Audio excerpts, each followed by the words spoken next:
My கருத்து இருக்கக்கூடிய, தடம் பெருத்திருக்கக்கூடிய கண்களை கொண்ட யசோதை வளர்க்கின்ற யசோதைக்கு இவன் வளர்ப்பு மகனாக வந்து சேர்ந்தான்.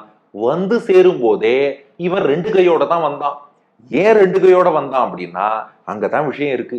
இவன் அவதரிக்கும் போது எப்படி அவதரித்தானா, செய்தலை நீல நிறத்து சிறு பிள்ளை.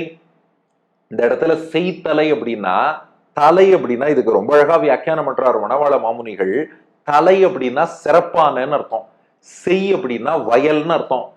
தலை செய் அப்படிங்கிறது தான் ஜம்பிளாகி செய்தலைன்னு ஆயிருக்கு. அப்போ தலைனா சிறப்பான, செய் அப்படின்னா வயல்னு அர்த்தம், செய்தலை அப்படின்னா சிறப்பான வயல்னு அர்த்தம்.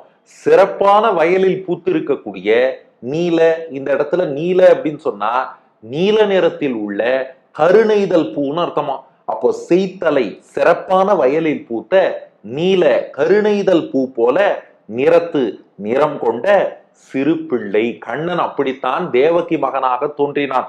செய்தலை ஒரு அழகான வயல்ல, சிறப்பான வயல்ல நீல ஒரு கருணைதல் பூ பூத்தா எப்படி இருக்கும், தேவகி என்பவள் ஒரு சிறப்பான வயல் போல விளங்கினாள். அந்த சிறப்பான வயலிலே செய்தலையாகிய தேவகி இடத்திலே நீல ஒரு கருணைதல் பூ பூத்தது போல நீல நிறத்து, அதே நீல நிறத்தில் சிறு பிள்ளை இந்த குழந்தை அவதாரம் பண்ணா.